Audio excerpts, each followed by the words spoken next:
কালিয়াচক কলেজে আমি 2015 সালে জয়েন করেছি এবং তারপর থেকে একের পর এক চেষ্টা করেছি যে কী করে কালিয়াচক কলেজকে একটা উৎকর্ষ শিক্ষা কেন্দ্র হিসাবে গড়ে তোলা যায়। তো সেই দিকে লক্ষ্য রেখে কলেজের সার্বিক উন্নয়নের জন্য ইনফ্রাস্ট্রাকচার ডেভেলপমেন্ট, নতুন টেকনোলজি মাধ্যমে শিক্ষা প্রদান, শিক্ষক শিক্ষিকাদের প্রশিক্ষণ এবং তাদের গবেষণা, সেগুলো প্রকাশ, ছাত্রছাত্রীদের রেজাল্ট, এই সমস্ত বিষয়ের দিকে নজর দিয়ে একের পর এক চেষ্টা করেছি যে কী করে এই সেন্টারটাকে অর্থাৎ কলেজটাকে আরও উন্নত করা যায়। তা আমি 2015 সালে জয়েন করলাম। তারপরে 16 সাল থেকে আমার স্টুডেন্ট ইউনিভার্সিটিতে স্ট্যান্ড করতে আরম্ভ করলো। তার আগে কোনো দিন গৌড়বঙ্গ বিশ্ববিদ্যালয়ে কালিয়াচক কলেজের কোনো ছাত্রছাত্রী স্ট্যান্ড করেনি। এই এক বছরের মধ্যেই যখন একজন ছাত্রী স্ট্যান্ড করলো, আমার কিন্তু সাহস অনেক বেড়ে গেল যে ট্যালেন্ট আছে, নার্চার করতে পারলেই এরা আরও আগে বাড়তে পারবে। তখন আরও উদ্দীপনা নিয়ে চেষ্টা শুরু করে দিয়েছিলাম আমি। ন্যাকের যেটা গ্রেডেশন হয়, national assessment and accreditation council, সেটা একটা আমার টার্গেট ছিল যে ভারতবর্ষের একটা প্রথম শ্রেণীর কলেজ করতে হলে মূল্যায়নটা কিভাবে হয় এবং সেই মূল্যায়নে যদি আমরা এগিয়ে যেতে পারি তাহলে সবার মধ্যে আগ্রহ, উদ্দীপনা এবং কনফিডেন্স এটা বেড়ে যাবে। সেই দিকে লক্ষ্য রেখে ন্যাকের যে 7টা ক্রাইটেরিয়ান আছে, সেই প্রত্যেকটা ক্রাইটেরিয়ান ধরে ধরে কোনখানে আমাদের কি উন্নতি করতে পারলে সুবিধা হবে সেইটা আগে হোমওয়ার্ক করার চেষ্টা করেছিলাম। মূলত যে দিকগুলো আছে ন্যাকের, সেইটা ঠিক করা হয়েছে একটা উচ্চশিক্ষা কেন্দ্রকে উৎকর্ষ শিক্ষাকেন্দ্র হিসেবে গড়ে তোলার জন্য কি কি কাজ করা দরকার সেটাই ন্যাকের পক্ষ থেকে আইডেন্টিফাইড হয়েছে। 7টা কি ক্রাইটেরিয়া তো তারা আইডেন্টিফাই করে রেখেছে। আমি ওইটাকেই একটা টার্নিং পয়েন্ট হিসাবে ধরলাম এবং এগিয়ে যাওয়ার চেষ্টা করলাম। 7টি ক্রাইটেরিয়ানের মধ্যে প্রথমে আছে টিচিং লার্নিং, তারপরে সেই student progression, research, publication, sports, স্টুডেন্টের রেজাল্ট, টিচারের পিএইচডি, টিচারের পাবলিকেশন, ইনফ্রাস্ট্রাকচার ডেভেলপমেন্ট, আর শিক্ষার সঙ্গে লেটেস্ট টেকনোলজির ব্যবহার, এ সমস্ত বিষয়গুলো একের পর এক ডেভেলপ করার চেষ্টা করলাম। এখানে যারা পিএইচডি করেনি তাদেরকে সবাইকে পিএইচডি করার জন্য উৎসাহ প্রদান করেছিলাম এবং একের পর এক শিক্ষক শিক্ষিকা যারা আছেন তারা পিএইচডিতে ভর্তি হয়। আমি ভর্তিতেও সহযোগিতা করেছিলাম যেহেতু বিভিন্ন বিশ্ববিদ্যালয়ের সঙ্গে আমার যোগাযোগটা ছিল। সমস্ত দিকে তারা এগিয়ে গেল। ছাত্রছাত্রীদের প্রত্যেকটা ক্লাসে গিয়ে গিয়ে আমি উৎসাহ দিয়েছিলাম যে তোমাদের রেজাল্টটা ভালো করতে হবে। সেক্ষেত্রেও দেখলাম যে প্রত্যেক বছর আমার স্টুডেন্ট কোনো না কোনো সাবজেক্টে, একাধিক সাবজেক্টে স্ট্যান্ড করছে। টিচারদেরও পাবলিকেশন বেড়ে গেল।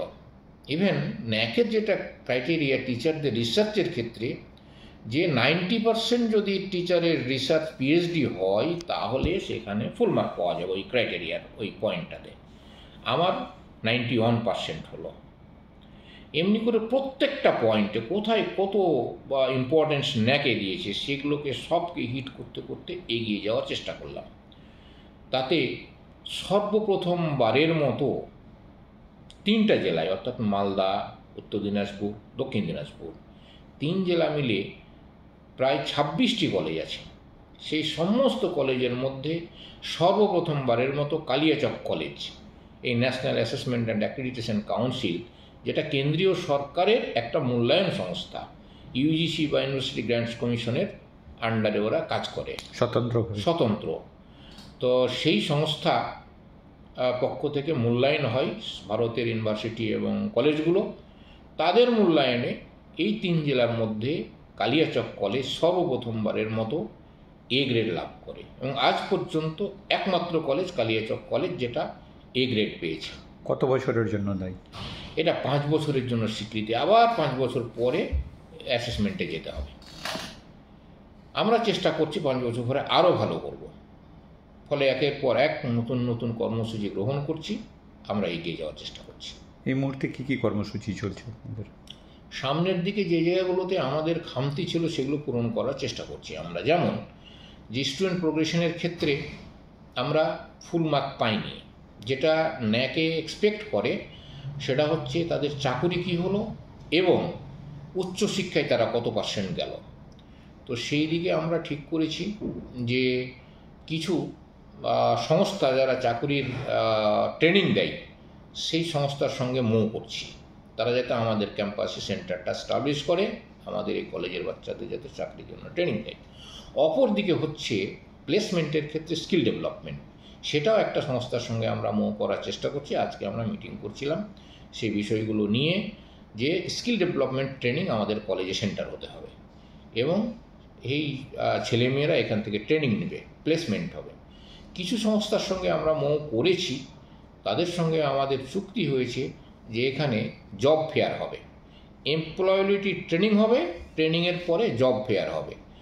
দেশের বিভিন্ন সংস্থা যারা কর্পোরেট ওয়ার্ল্ড চাকরি দেয় তাদেরকে নিয়ে আসবো আমাদের কলেজে, এসে জব ফেয়ার হবে এবং ছাত্রছাত্রীরা যাতে প্লেসমেন্ট পায় সেই চেষ্টা করে। তো এরা তো টেকনিক্যাল পড়াশোনা করে না, এরা তো আর কি আপনার মেন স্ট্রিমে আর কি পড়াশোনা করে, এদের তো টেকনিক্যাল আর কি কোনো জিনিস নেই, তো এরা আর কি কোনো জব সংস্থা এদেরকে জব দেবে? সেই বিষয়টা হচ্ছে যে মিনিমাম ক্রাইটেরিয়া কি লাগে এই স্কিল ট্রেনিং করার ক্ষেত্রে সেটা আইডেন্টিফাই করার চেষ্টা করেছি এবং একটা সাফল্যের চাবিকাঠি আমার কাছে আছে। সেটা হচ্ছে আমি তো 15তে জয়েন করেছি, 18 সালে টিসিএসকে ডেকেছিলাম। টিসিএস মানে টাটা কনসালটেন্সি সার্ভিসেস। তো এই টিসিএসকে ডেকেছিলাম, তারা বাচ্চাদের ট্রেনিং দিয়েছিল 1 মাস। 1 মাস ট্রেনিং দেওয়ার পরে 7টা বাচ্চা চান্স পেয়েছিল। আমি ওদের বলেছিলাম যে 30 জন ছেলে মেয়ে পরীক্ষা দিল, 7 জন পেলে, এত কম কেন সাকসেস রেট? ওনারা বলেছিলেন যে স্যার আপনার কলেজে হাইস্ট 25টা কলেজে ট্রেনিং দিয়েছি, কোথাও 4টার বেশি বাচ্চা আমরা নিতে পারিনি, আপনার কলেজে হাইস্ট সাকসেস রেট। কারণ তাহলে এটা হলো কেন? আপনাদের কি অ্যানালাইসিস, এত কলেজ করেছেন তার মধ্যে?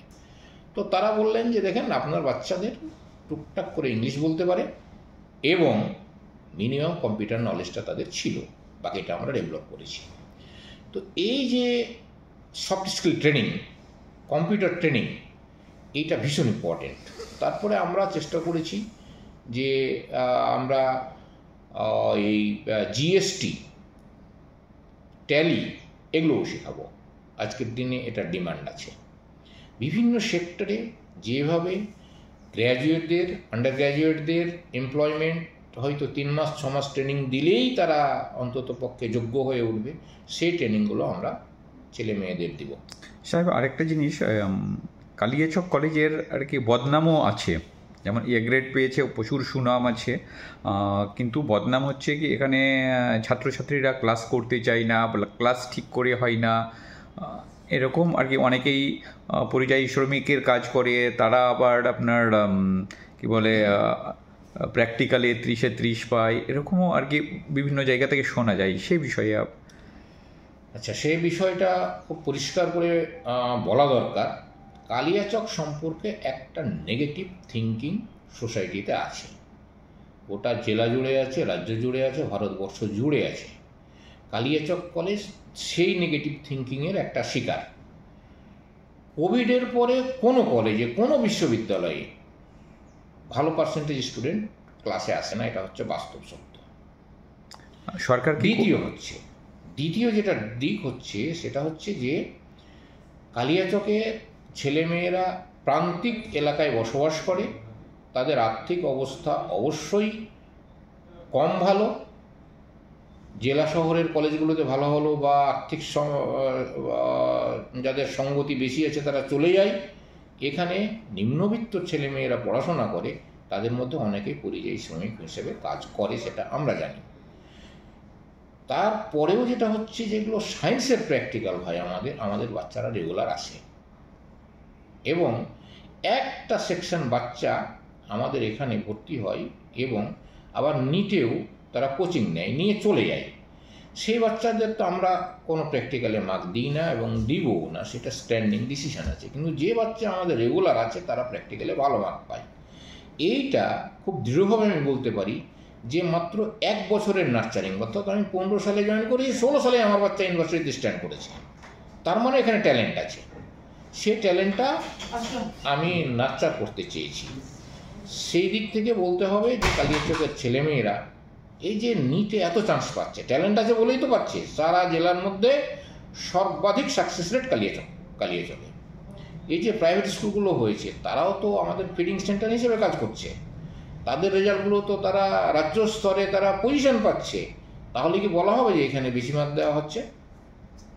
মাধ্যমিকে হায়ার তারা পজিশন পাচ্ছে এবং জেলার মধ্যে অধিক পজিশন কালিয়াচকে।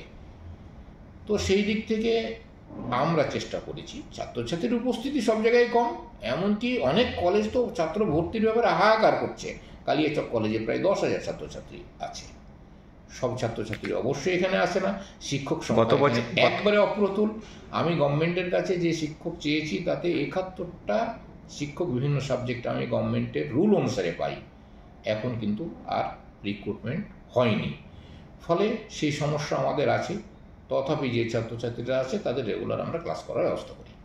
সাহেব, আর কি আপনার গভর্নমেন্ট কি কমিয়েছে? আগে 75 ডেজ আর কি অ্যাটেন্ডেন্স না থাকলে কেউ ফর্ম ফিল আপ করতে পারতো না, এরকম কি কোনো আর কি কমানোর? গভর্নমেন্টের রুল যেটা আছে 75% ক্লাস হতে হবে, তাকে পরীক্ষায় অ্যালাউ করা যাবে। মানে যে করেছে ক্লাস, হ্যাঁ 75%, যতটি ক্লাস হচ্ছে হেল্ড হচ্ছে সেই ক্লাসের 75% প্রেজেন্ট থাকতে হবে।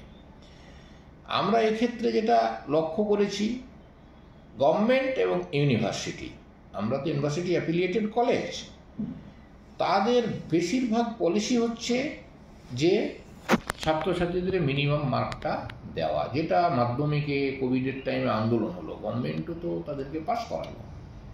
তো সেই আউটলুক থেকে লক্ষ্য করা গেছে যে বেশিরভাগ ছাত্রছাত্রী বিভিন্ন জায়গায় পাস করছে। সেই ক্ষেত্রটা ঘটেছে আমাদের কলেজের ক্ষেত্রেও, কিন্তু র্যাঙ্ক পাওয়া বা স্ট্যান্ড করা তো সেটা খুব সাধারণ কথা নয়। সেক্ষেত্রেও কালিয়াচক কলেজ অনেক এগিয়ে আছে। আর একটা কোশ্চেন ছিল, মারুপুর, শেরশাহীর মারুপুরে আপনি গ্রাম, মানে কালিয়াচক কলেজ গ্রামটাকে নিয়েছিল, সেই ব্যাপারে আপনার? আমাদের কলেজে এনসিসি এবং এনএসএস আছে।